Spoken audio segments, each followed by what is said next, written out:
Eleanor Grayson stood at the window of her modest Brooklyn apartment, her fingers tracing the worn frame where decades of memories had settled like dust. At 70, her hands bore the map of a life well-lived, calloused from years of sewing, gardening, and holding her son, Michael, through sleepless nights. The apartment, with its peeling wallpaper and creaking floors, was more than a home. It was a sanctuary. Every scratch on the oak table, every faded photograph on the mantel, told a story of love, loss, and resilience. This was where she'd raised Michael alone after his father left, where she'd taught him to read, to dream, to be kind. But now, as the autumn light filtered through the curtains, a shadow loomed larger than the memories, a shadow cast by Michael himself. It began 3 months ago. A subtle shift at first. Michael, now 42, had always been her pride. Her boy who'd grown into a man with a quick smile and a knack for fixing things. He'd moved out years ago, built a life with his wife, Laura, in a sleek condo across town. Their visits were rare but warm, filled with laughter over coffee and stories of their travels. Eleanor cherished those moments, though they grew sparse after Laura entered the picture. She didn't mind. She wanted Michael to have his own life. But then the calls started urgent. Clipped. Not like her son at all. "Mom, we need to talk," Michael had said over the phone one evening, his voice tight. "Laura and I, we're in a bind. The condo's being foreclosed. Bad investments. You know. We need a place to stay." Eleanor's heart had clenched, not from doubt, but from instinct. She'd opened her door without hesitation. "Of course. You can stay here," she'd said, picturing the spare room where Michael's old baseball trophies still sat. She imagined late-night talks, the chance to reconnect. But when Michael and Laura arrived, their suitcases heavy with more than clothes, something felt off. Laura's eyes scanned the apartment like a realtor assessing value, not a guest seeking refuge.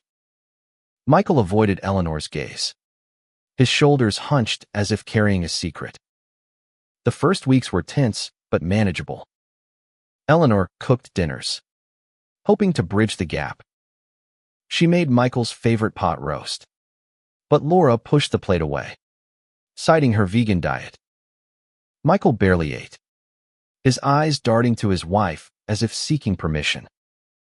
Eleanor noticed how Laura's presence filled the small space, her perfume sharp, her voice sharper. She rearranged Eleanor's kitchen without asking, tossed out old mugs to declutter, and suggested the living room needed modernizing. Eleanor bit her tongue, reminding herself they were struggling. But then came the demand that changed everything. It was a Sunday, the air thick with the scent of rain. Eleanor was knitting in her armchair when Michael sat across from her, Laura at his side. His hands fidgeted, a boyish habit she hadn't seen in years. "Mom," he said, his voice low, "we've been thinking. This apartment, it's too big for you alone. Laura and I, we could make better use of it. You could move to that senior home nearby. They have activities, nice rooms. You'd be comfortable." Eleanor's needles froze mid-stitch.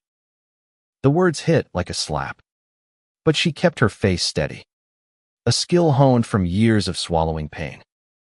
"This is my home, Michael," she said softly. "I raised you here. Every corner of this place is us." Laura leaned forward, her smile thin. "Eleanor, be practical. You're getting older. Maintaining this place is too much. We're family. We'd take care of it." The room seemed to shrink, the walls closing in. Eleanor looked at Michael, waiting for him to laugh, to say it was a misunderstanding. But he stared at the floor, silent. Her son, the boy she'd carried through fevers and heartbreaks, was asking her to give up her home for Laura. The betrayal cut deeper than she could name, a wound that bled quietly as she excused herself to the kitchen, her hands trembling as she gripped the counter. That night, alone in her bedroom, Eleanor wept, not for the apartment, but for the boy she thought she knew. She remembered Michael at 10, his small hand in hers as they planted marigolds in the tiny balcony garden. She'd taught him that roots matter, that home is where you grow. Had he forgotten? Or had Laura's influence twisted him into someone new? As dawn broke, Eleanor made a decision. She wouldn't let her home or her dignity be taken so easily. She began quietly, gathering information. She called her old friend Clara, a retired lawyer, who explained her rights as a tenant. The apartment, rent-controlled and in her name for 40 years, couldn't just be handed over. But Michael and Laura's pressure didn't stop. They grew bolder, leaving brochures for senior homes on the table, hinting at her frailty. Eleanor played along, her silence a shield, but her resolve hardened. She wasn't frail. She was a woman who'd survived a broken marriage, raised a son alone, and kept this home alive with love. If Michael wanted a fight, she'd give him one. By the end of the month, the tension was a living thing, coexisting in the apartment like an unwelcome guest. Eleanor overheard Laura whispering to Michael about convincing her or legal options. The words chilled her, but they also lit a fire. She contacted Clara again, who connected her with a tenant rights advocate. Together, they drafted a plan not to surrender, but to reclaim her space. Eleanor didn't want to hurt Michael, but she wouldn't let him erase her. As she signed the first of the legal documents, her heart ached, but her hand was steady. This was her home, and she would fight for it. The apartment, once a haven of warmth, now felt like a battlefield. Eleanor moved through her days with deliberate calm, her every action a quiet act of defiance. She cooked her meals, tended her small balcony garden, and smiled at Michael and Laura, but her eyes held a new sharpness. She was watching, waiting, preparing. The legal documents Clara had helped her draft were tucked safely in a locked drawer, a secret weapon she hoped she wouldn't need. But hope, she'd learned long ago, was a fragile thing. Michael's demeanor had changed. The boy who once filled the apartment with laughter was gone, replaced by a man who avoided her gaze and spoke in clipped sentences. Laura, meanwhile, grew more brazen. She'd taken to reorganizing Eleanor's belongings, moving framed photos to storage boxes and suggesting the old furniture be sold. This place could be worth something if you let it go, Laura said one evening, her tone light, but her eyes calculating. Eleanor's response was a simple nod, but inside, her heart roared. Worth something. This place was worth everything. The turning point came on a chilly October morning. Eleanor returned from the market, her arms full of groceries, to find Laura in her bedroom, rifling through her desk. Papers were scattered, including the lease agreement Eleanor had kept since she moved in. "What are you doing?"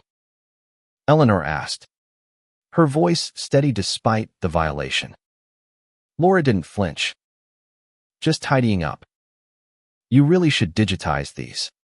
"Eleanor, paper's so outdated." She held up the lease, her smile thin. "This is a gold mine. You know, rent control like this. You're sitting on a fortune." Eleanor's pulse quickened, but she kept her tone even. "Put it back. Laura, that's mine." Laura's eyes narrowed, but she complied, brushing past Eleanor with a huff. That night, Eleanor called Clara again. They're not just asking anymore. She whispered into the phone, her voice low to avoid being overheard. They're digging. I think they're planning something. Clara's voice was firm. You need to act. Ellie. They're testing your boundaries. Show them you're not backing down. The next day, Eleanor met with the tenant rights advocate, a sharp woman named Maria who laid out her options. You've got the law on your side, Maria said, her eyes scanning the lease. This apartment is in your name. They have no claim unless you willingly sign it over. But if they're pressuring you, we can send a message. She suggested a formal letter, a notice to Michael and Laura that they were guests, not tenants, and their behavior was unwelcome. Eleanor hesitated. A letter felt like a declaration of war, and Michael was still her son. But Maria's words echoed, you're not just protecting your home. You're protecting yourself. Eleanor spent the evening drafting the letter with Maria's guidance. It was polite but firm, outlining her rights and requesting they respect her space. She left it on the kitchen table, her heart pounding as she heard Michael's key in the lock. He found it first, his face paling as he read. Laura, standing behind him, snatched the paper, her expression twisting into something cold. What is this? Eleanor, she demanded. You're treating us like strangers. You're in my home, Eleanor said, her voice quiet but unyielding. I've welcomed you, but this is mine. I won't be pushed out. Michael's eyes met hers, and for a moment, she saw a flicker of the boy she knew conflicted, ashamed. But Laura's hand on his arm seemed to pull him back. We're family, she said, her voice sharp. This is ridiculous. Then act like family, Eleanor replied. Respect me. Respect my home. The silence that followed was heavy, broken only by the creak of the floor as Michael turned away. That night, Eleanor didn't sleep. She lay in bed, listening to the muffled argument in the spare room, Laura's voice rising, Michael subdued. She wondered if she'd lost him for good. But she also felt a spark of something new strength, born from standing her ground. Over the next week, the apartment became a chessboard. Laura stopped speaking to Eleanor directly, communicating through Michael in curt demands. Michael, caught in the middle, grew quieter, his eyes haunted. Eleanor kept her routine, tending her marigolds, knitting, and meeting with Maria to prepare for the next step. Maria warned her that Laura might escalate, possibly even try to claim squatters' rights if they stayed long enough. You need to be ready to evict them, Maria said. The word evict felt like a knife in Eleanor's chest. Evict her own son.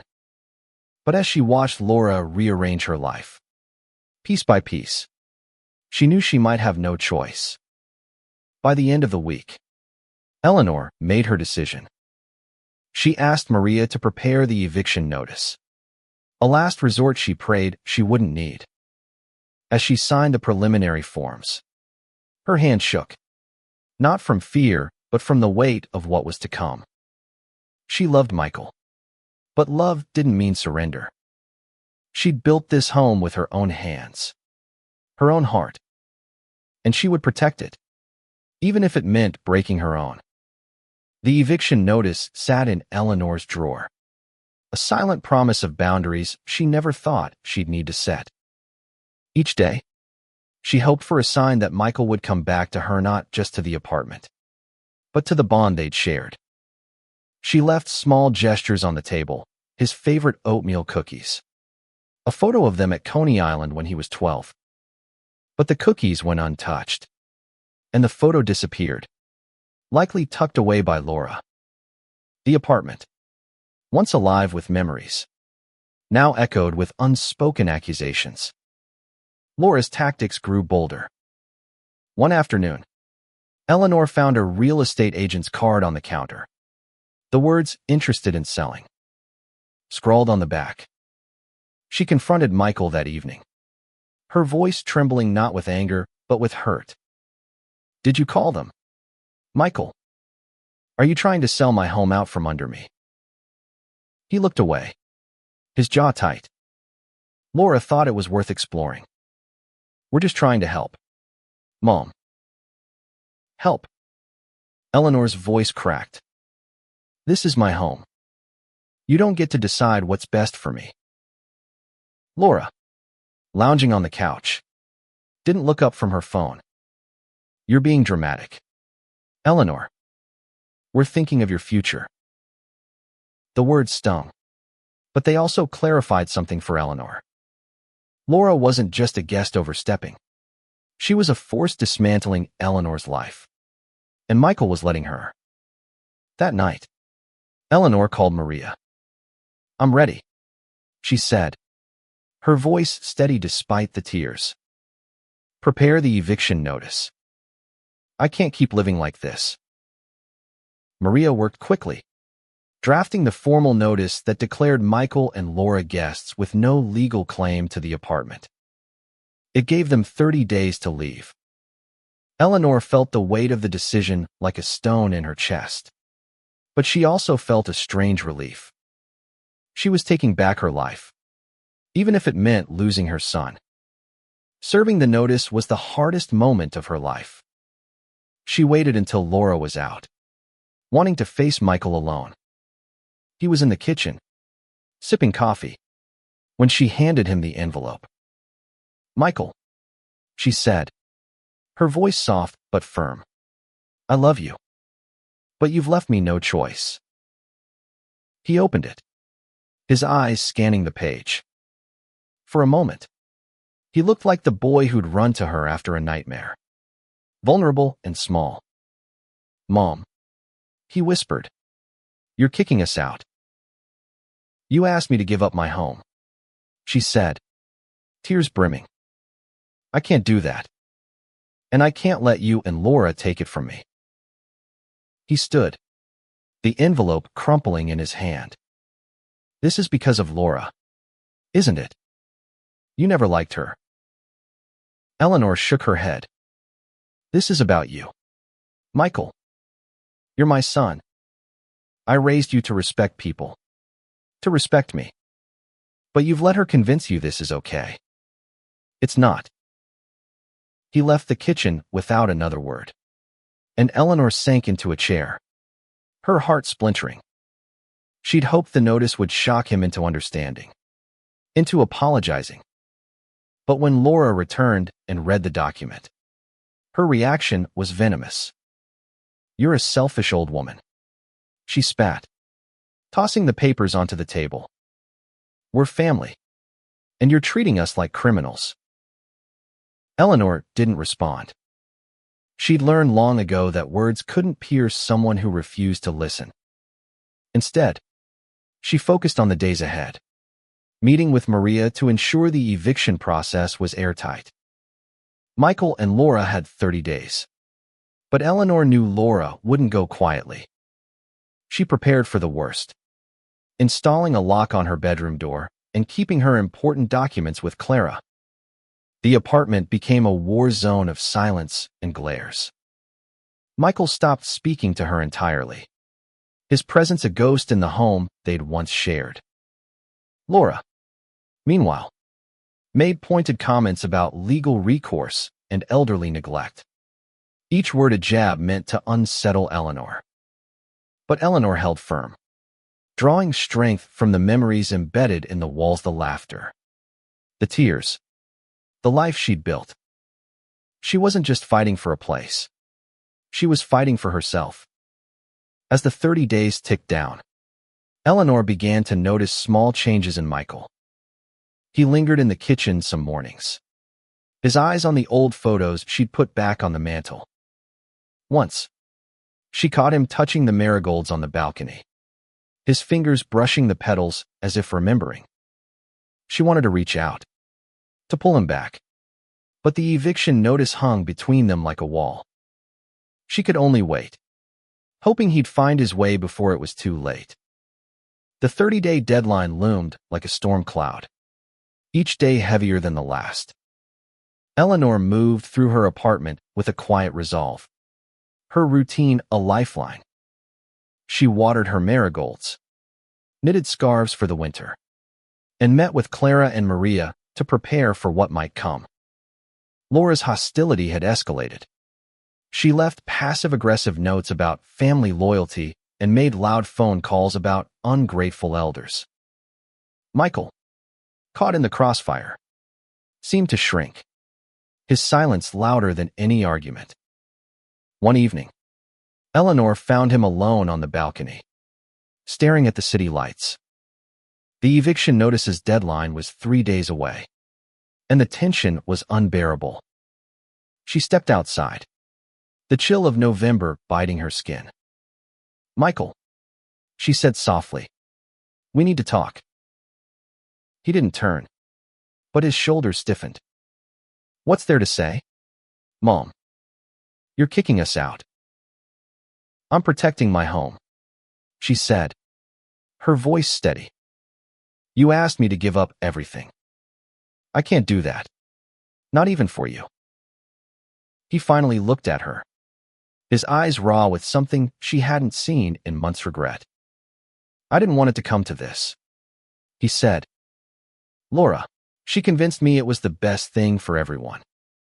She said you'd be happier in a senior home, that we could start fresh here."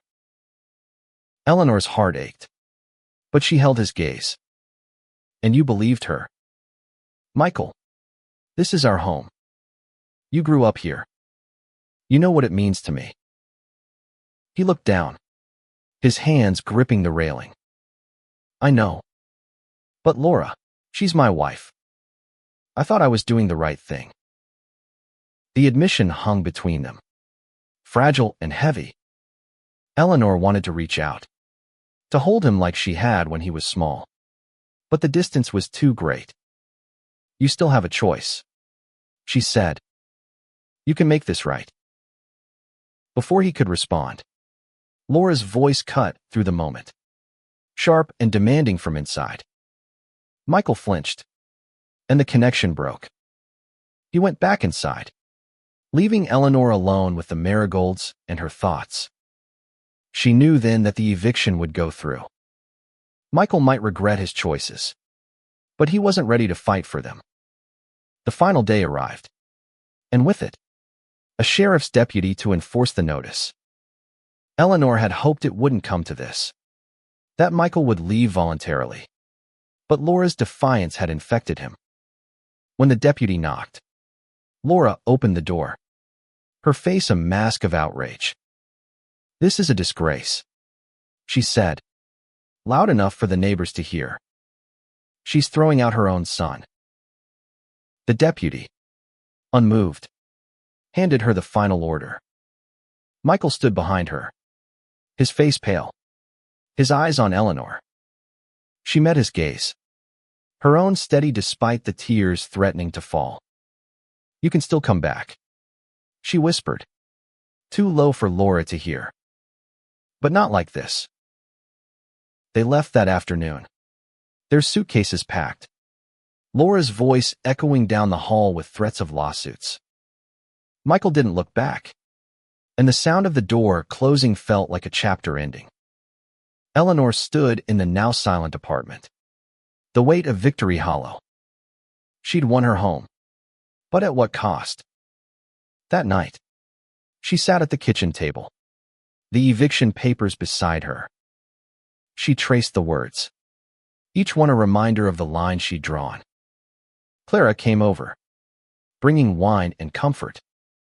"You did what you had to," Clara said, her hand on Eleanor's. "He'll come around. He's still your son." Eleanor nodded, but the words felt distant. She looked around the apartment, at the photos, the marigolds, the life she'd fought for.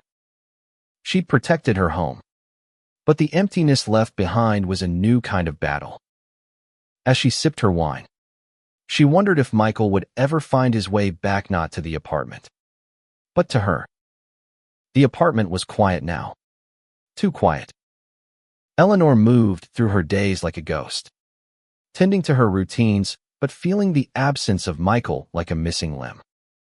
The marigolds on the balcony bloomed despite the cold, a small defiance against the winter creeping in. She tried to fill the silence with music, with knitting, with calls to Clara. But the emptiness lingered.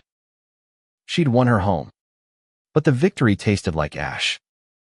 Weeks passed, and no word came from Michael.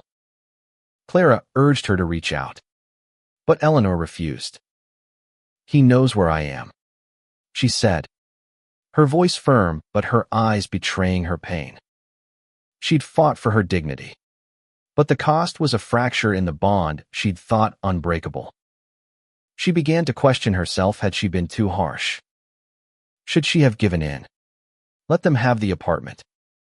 But each time doubt crept in. She looked at the walls, the photos, the life she'd built, and knew she'd made the right choice. One morning, a letter arrived, slipped under her door. The handwriting was Michael's, unsteady and hesitant. Eleanor's heart raced as she opened it, her fingers trembling. The letter was short, but each word carried weight. "Mom, I'm sorry. I let Laura convince me you didn't need this place. That we did. I was wrong. I don't know how to fix this, but I want to try. I'm staying at a friend's place. Laura and we're taking a break. Can we talk? Michael." Eleanor read it again, tears blurring the words. It wasn't a full apology. Not yet. But it was a crack in the wall between them. She sat at the kitchen table, the letter in her hands, and let herself cry, not from sorrow, but from hope. Michael was still her son, still the boy who'd planted marigolds with her, who'd trusted her to guide him. He was lost, but he was reaching out. She called Clara, who listened and then said, "Invite him over. Ellie. Just him. Start small." Eleanor hesitated, then wrote a reply, her words careful but warm. She invited Michael for coffee, just the two of them, in the apartment where they'd built their lives. She didn't mention Laura, didn't ask for explanations. She just opened the door, metaphorically and literally, and waited. Michael arrived the next day, his face gaunt, his eyes carrying the weight of regret. They sat at the kitchen table, the same table where they'd shared countless meals, dreams, and laughter. The silence was heavy at first, but Eleanor broke it. "I never wanted to lose you," she said, her voice soft. "But I couldn't lose myself." Michael nodded, his hands wrapped around his coffee mug. "I know, Mom. I messed up. Laura, she made it sound like we were helping you. But I should have known better. This place, it's you. It's us." They talked for hours, the words slow but honest. Michael admitted Laura's influence had clouded his judgment, that her ambition had driven a wedge between them. He wasn't ready to cut her out completely. She was still his wife, but he was starting to see the cost of her demands. Eleanor listened, not judging, just letting him speak. It was a start, a fragile bridge back to what they'd had. As he left, Michael hugged her, the first real embrace in months. "I'll be back," he said, and she believed him. The apartment felt warmer that night, the silence less oppressive. Eleanor looked at the marigolds, their bright petals a reminder of resilience. She'd fought for her home, and now she'd fight for her son, not with papers or ultimatums, but with love. Winter settled over Brooklyn, but Eleanor's apartment felt alive again. its walls humming with the promise of healing. Michael's visits became regular, tentative at first, then steadier. He came alone, leaving Laura's shadow behind. And each coffee, each conversation, rebuilt a piece of what they'd lost. He spoke of his struggles, of Laura's relentless drive to secure their future, and how he'd lost sight of what mattered. Eleanor listened, her heart open but guarded, knowing trust would take time.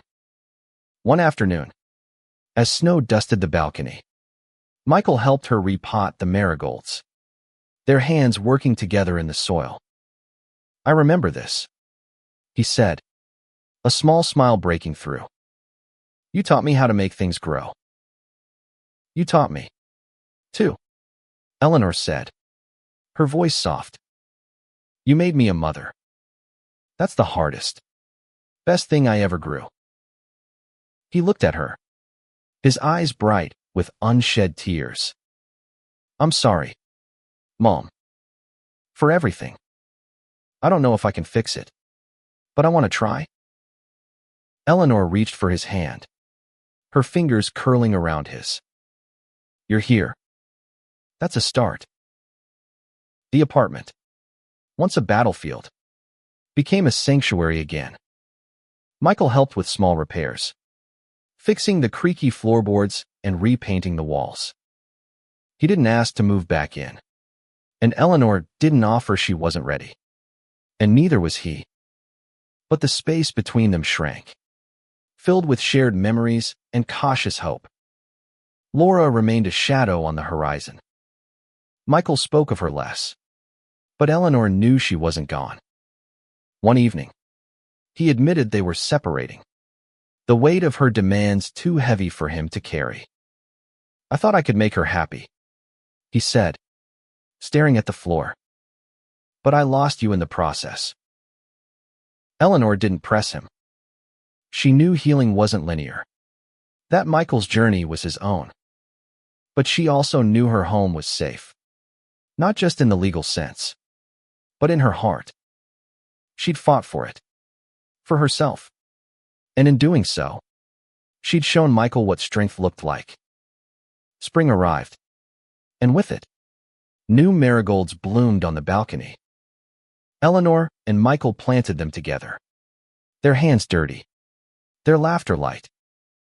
The apartment was hers again, but it was also theirs, a place where roots ran deep, where love could falter but never break. As they sat at the kitchen table, sunlight streaming through the window, Eleanor felt a peace she hadn't known in months. She'd lost battles along the way, but she'd won the war not just for her home, but for the bond that defined it.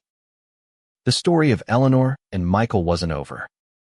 There would be more challenges, more conversations, more healing. But as she looked at her son, his hands stained with soil, she knew they'd face them together. Home wasn't just a place. It was the people who grew there, the roots they nurtured, the love they refused to let go. And in that small Brooklyn apartment, Eleanor had protected it all.